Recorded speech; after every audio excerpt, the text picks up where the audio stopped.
watching the Mock the Week. I'm Dara O'Brien. Joining me this week are Andy Parsons, Andy Osho and Russell Howard, Chris Addison, Hugh Dennis and Milton Jones.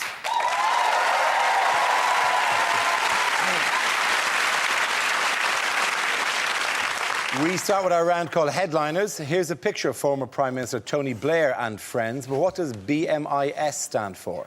Is it a list of what's in Blair's memoirs? Bragging, moaning and icky sex? It looks like is it not just John Prescott going, bugger me, I'm starving? Or is it all the things you'd rather have than read the book? Bulimia, myxomatosis and an itchy scrotum.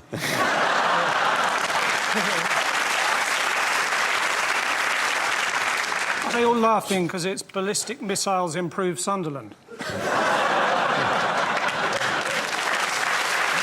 Prescott looks like he's just bored. He's just running through lists in his head. Bette Midler, I'd shag. Yeah. Barry Manilow. Or is it both Miliband's I'd shag? I think it's what Blair isn't saying. Believe me, I'm sorry.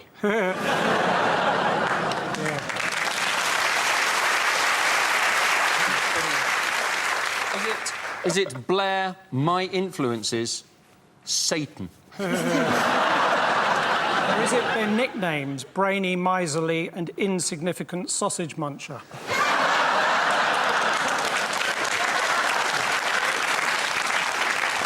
When was that ever anyone's nickname? Insignificant sausage muncher. Well, strange you should say that.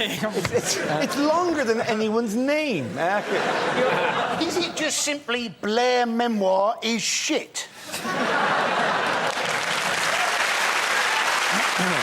So we're going to have to move towards the correct answer. I'll give you that. You're almost halfway there. Is it Blair's memoirs' incredible sales? Yes, very well done. Congratulations.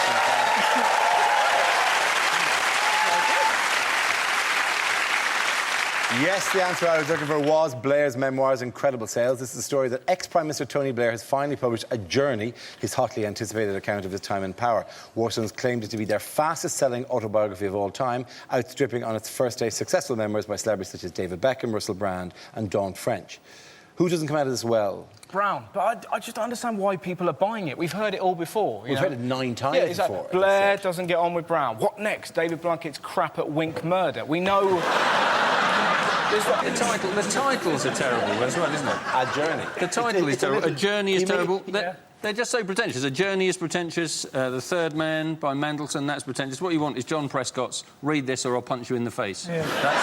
That's the kind of title I want. Also, he went, didn't he? He went his journey. In fact, he went from Islington to Downing Street to Connaught Square in Bayswater. That is not much of a journey. 45 minutes at best. I mean, let's face it, Michael Palin's there going, well, it's not pole to pole. He said that George Bush was an intelligent man, which is a bit like saying that Joseph Fritzl's a family guy. This is a bloke...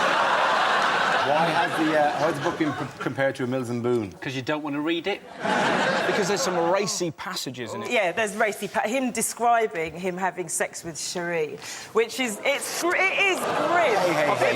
They're a married couple. OK, we didn't need to know. The actual quote, he said, on that night, I needed that love Cherie gave me, selfishly. I devoured it. Do it sexy, Dara, do it sexy, do it real sexy, I was an animal.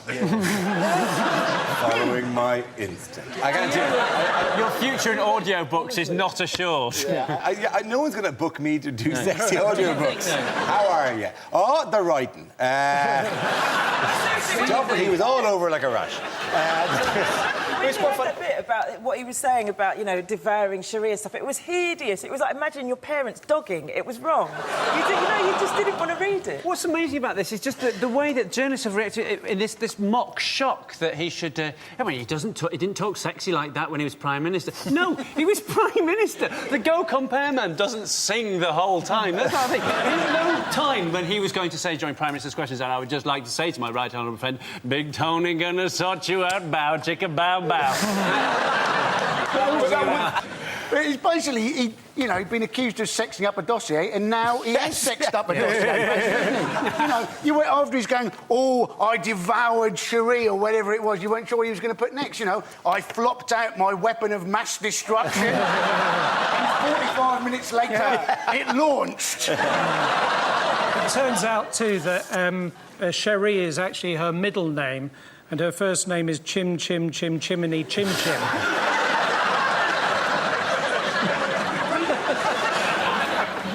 What weakness does Blair reveal? Mini baby bells. He can't get enough of it. Yeah, there's a lot of that. No, he's drinking. It was really hilarious because he said, I was a bit of a drinker, but all he had was half a bottle of wine a night. My mate once got so drunk he woke up in a river.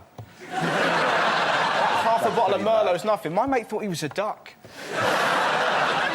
Lauren saying in the book that he drank to deal with the pressure, and then he talks about some of the things that he was worried about, including that at the launch night of the Millennium Dome, an acrobat would fall on the Queen's head. That's mad. That's the kind of thing you worry about in a dream. He's a lunatic. But it is telling. It is always telling, I feel, about a nation's attitude towards alcohol, that everyone went, what? A whiskey and 3 glasses of wine? I'll show him, right? I'll show him what a drink problem is. This is my drink problem, yeah. This would be the worst AA meeting ever. It'd be so dull as well, because the other... OK, tell us about yourself. Well, Duncan's basically, he's lost his kids, he's found himself homeless on the street. How about you, Tony? Well, first of all, hi, guys. Occasionally, I have a second glass of wine after dinner. Group hug? Although, in fairness, his drinking did lead to invading a country. Yeah. Yeah, which makes the UN the international equivalent of a woman in a car park going, leave him, Tarek, he's nowhere there! The UN made him the Middle East peace envoy after he'd started 2 wars in the Middle East. It would be like making the woman who chucked that cat in a wheelie bin an RSPCA inspector. As Prime Ministers go, it's nothing, isn't it? No, it isn't. Churchill used to have a bottle of champagne for lunch, have another one apparently in the evening, have 3 scotches, 2 brandies and a highball. So you think, well, it's no wonder he didn't want to appease Hitler, was it? He was well up for a scrap, wasn't he? Yeah, but to be fair, what people forget about Churchill, when Churchill was doing the we shall fight them on the beaches, yeah, he was 25 at the time. That lifestyle, he died at 32. That lifestyle really... yeah. I'm surprised he didn't go, we're going to fight them on the beaches and we'll fight them in the pubs, outside the pubs, in the kebab shops. If they look at our women, we'll twat them there. We're in a late-night garage and we want more fags. Churchill, that he said later in life his greatest regret was never winning the Second World War. Didn't remember a thing. He also, let's be honest, he looked quite like you. And you are... I'm glad as an insult. Say it in... No, he did. I'd say that as a compliment. Yeah, Try you would take it as a compliment. Yeah. He was a we will fight them on the beaches. Yeah. Say that. We will fight them on the beaches. That sound like the Churchill dog.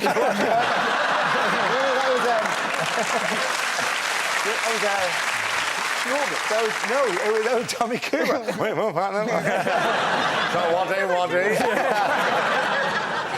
Tommy Cooper. Who is that? I don't know who that is, but I think they've usually got a carer with them.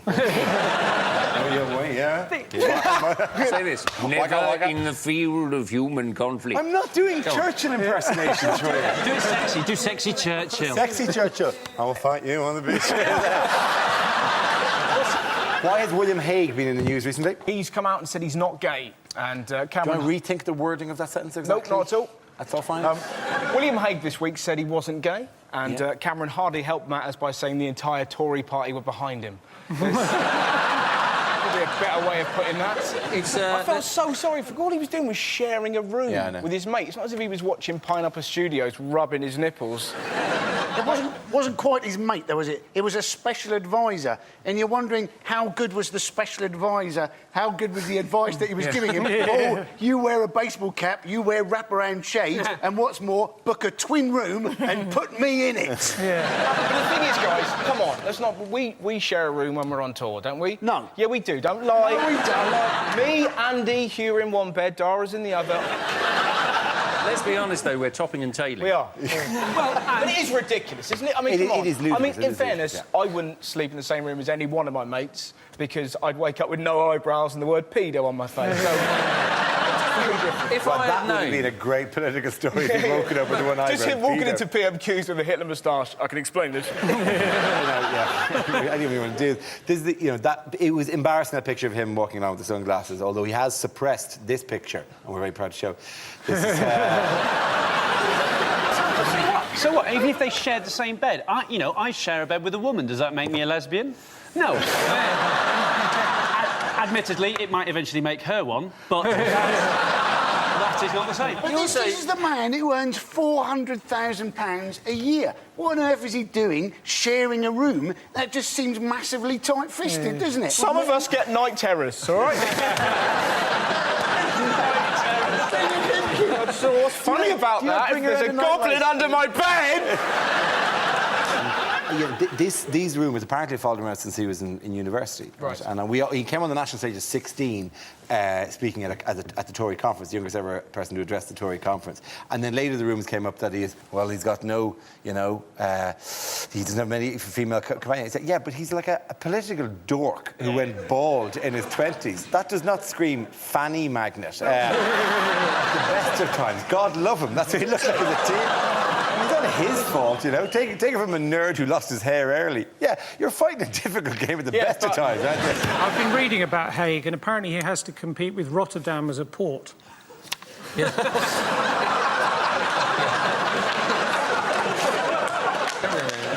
at the end of that round, the points go to Chris Hugh and Milton.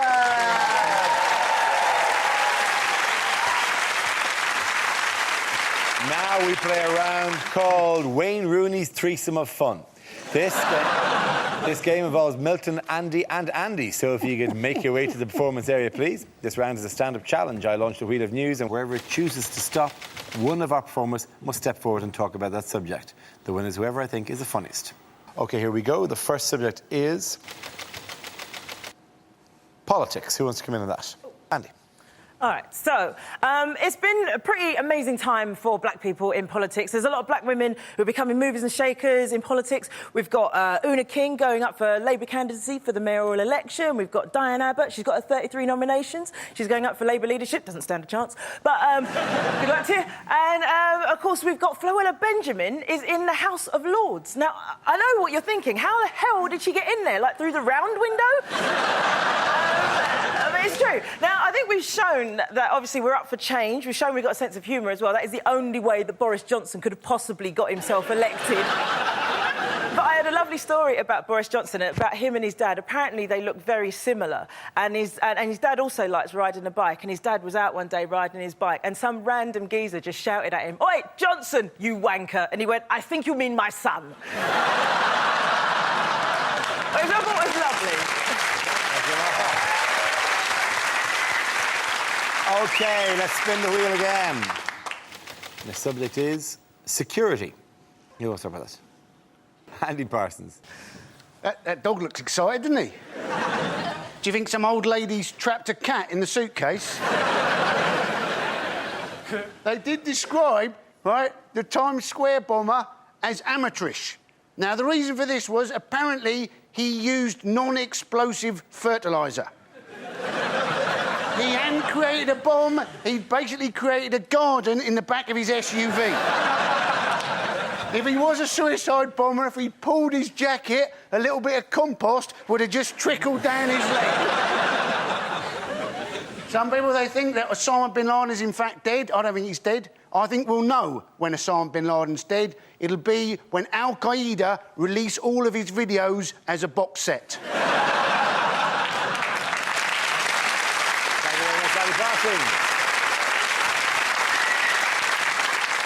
OK, that leaves us with Milton. Let's see what you've been left with. Let's spin the wheel. Subject is school.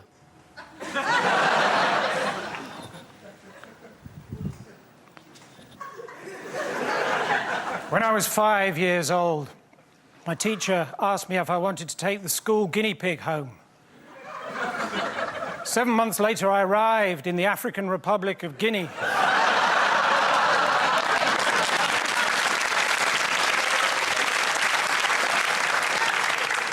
My parents didn't know where I was. The British consulate wouldn't help. My space hopper had a puncture.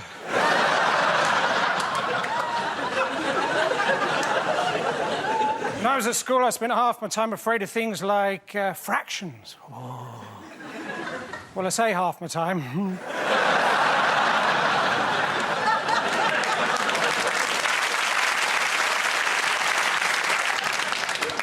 It's not easy for teachers, though. I mean, where do you stand? You stand at the front of the class where you can write on the board, but you can't see the children. Or do you stand at the back where you can see the children, but you can't write on the board? I mean, no one's been able to solve that dilemma. Not by a long chalk.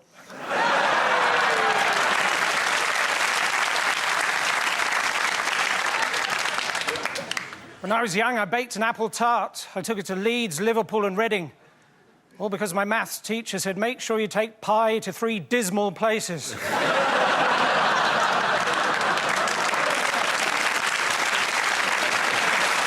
you very much. And that round, of course, get a Milton Jones. Come on back.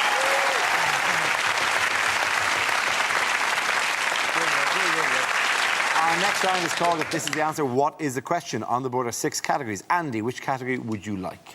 Sport, please. OK, sport is your category. The answer is 3. What is the question? Is it the viewing figures for the Women's Rugby World Cup? If you added 2?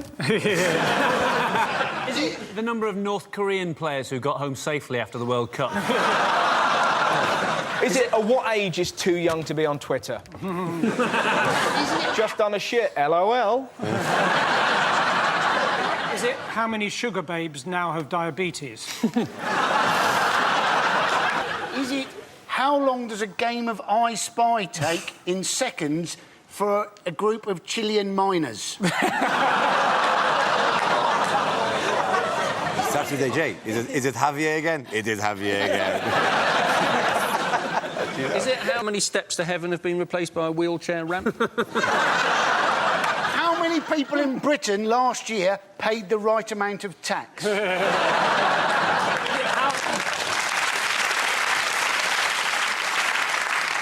it how many livers did George Best get through?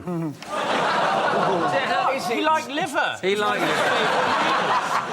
Or is it how old was the boy who made my trainers? It's a joke. I'm wearing hush puppies. Is it how many Facebook friends have I got? Is it what is the minimum membership level for a Musketeers club? That's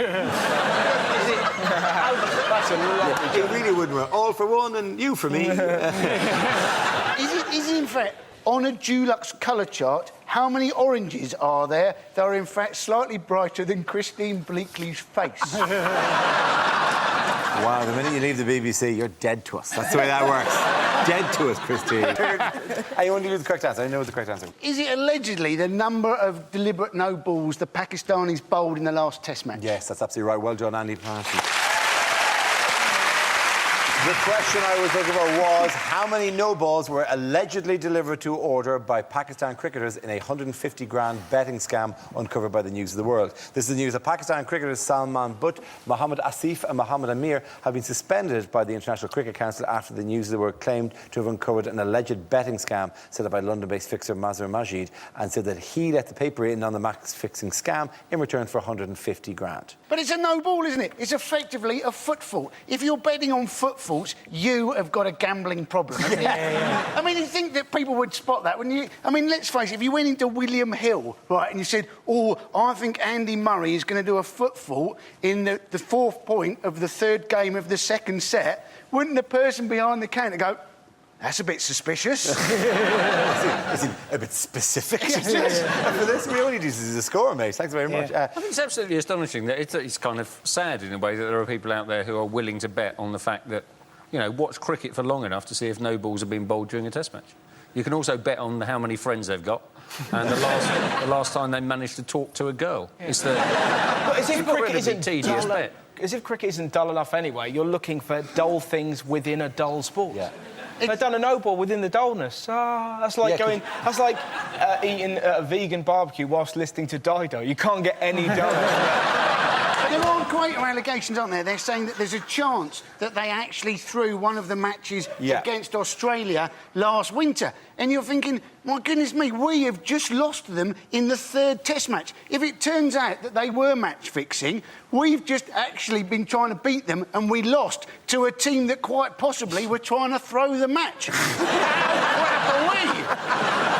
Stop hitting the ball! I'm throwing it underarm. I'm throwing it in the most girlish way. Stop hitting the damn ball! I think people are taking it a bit, sort of making it like it's really extreme or something. Because someone said in the papers as well, this is the worst crime a sportsman can commit. I'm thinking, try telling O.J. Simpson's wife that.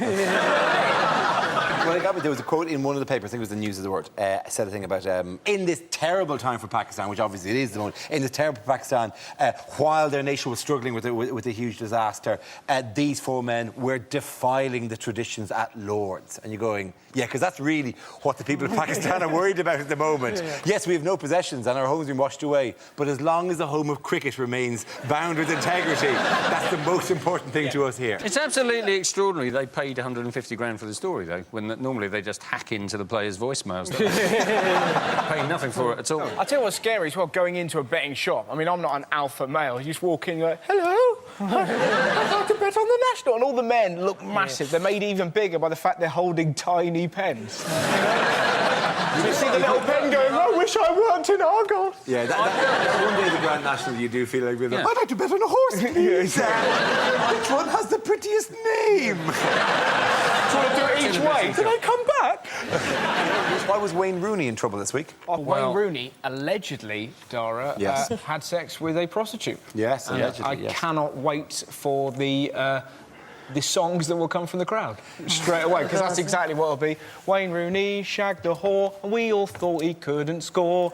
His wife's going to take his money from the bank. Next time, Wayne, just have a wank. I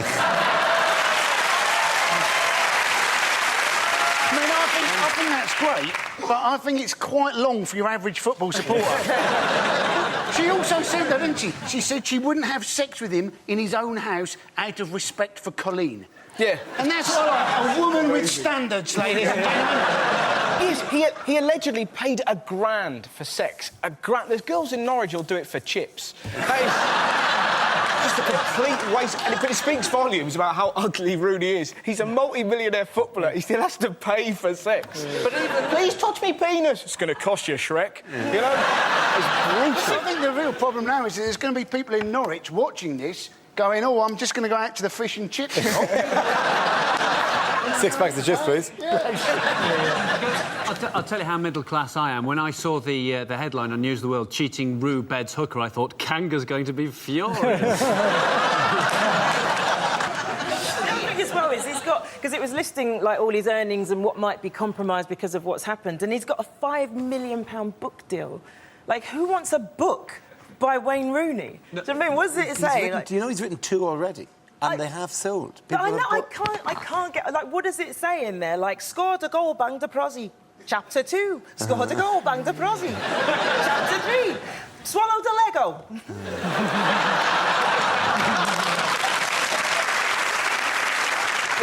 One of my favourite things is people say, oh, he's going to lose his sponsorship. You know, the papers say he's going to lose his sponsorship money. Like, kids aren't going to buy Coke because Rooney cheated. I'm really thirsty, but I just don't believe in sex outside wedlock. OK. Game of that round. The points go to Russell, Andy and Andy. Now we come to scenes we'd like to see. So if everyone can make their way over to the performance area, I'll read out this week's topics and then we'll see what our panelists can come up with. OK, here we go. The first subject is unlikely things to read in a political memoir. So we were playing Truth or Dare, and I didn't want to tell the truth, so I shagged Edwina Curry.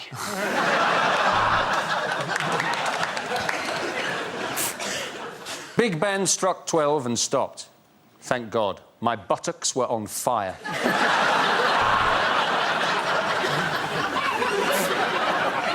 I thought I'd pressed the button that summoned the tea lady. Imagine my surprise when it turned out I bombed Russia.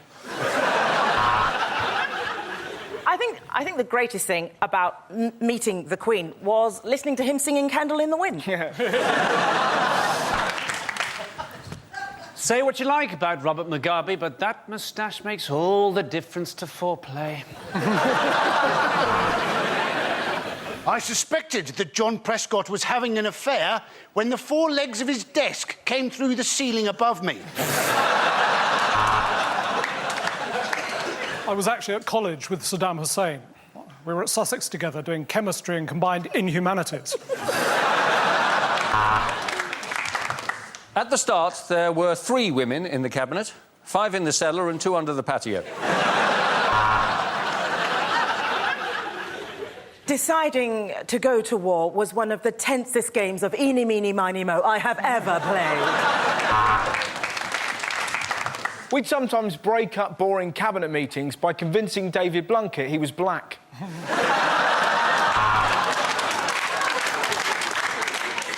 Oh, when we got into Bosnia, the first thing we did was get the United Nations troops setting up trestle tables with plates of cheese straws and sausage rolls. But it turns out we were supposed to provide a buffer, not a buffet.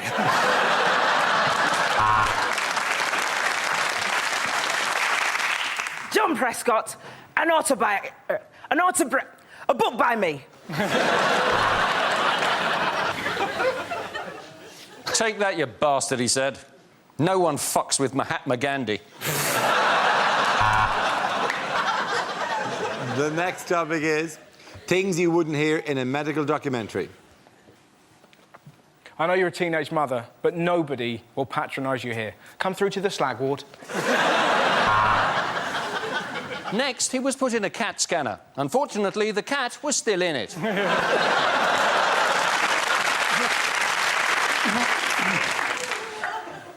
And so Nick Griffin comes round after the face transplant, and that's not the colour he was expecting. OK, now cough, and cough again. OK, yeah, I've got the diagnosis. Got a cough. Eventually, doctors had to break his leg in 6 places. It was the only way to stop him running round the ward, the little tosser.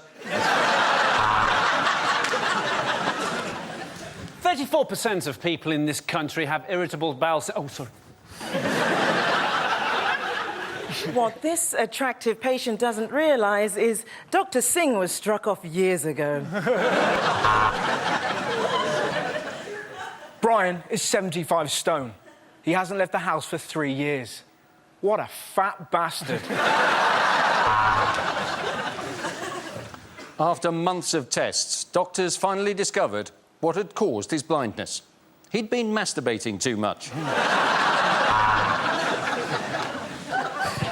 Today we're attempting a slightly difficult operation. What we're hoping to do is remove the Adam's apple with a pair of tweezers without the patient's nose flashing red.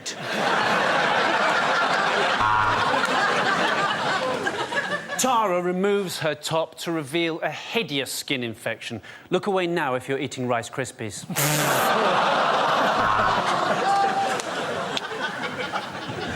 The Siamese twins were joined in the most embarrassing place imaginable and known by friends as the skipping rope.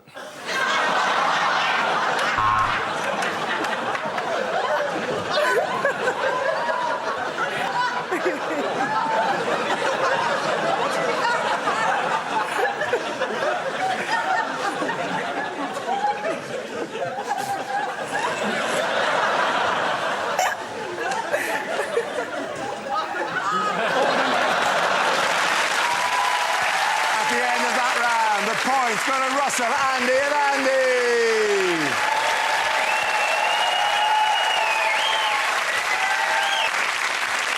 And that's the end of the show. This week's winners are Andy Parsons, Andy Osho and Russell Howard. Commiserations to Chris Anderson, Hugh Jones and Milton Jones. Thank you for watching. I'm Dara Green. Good night.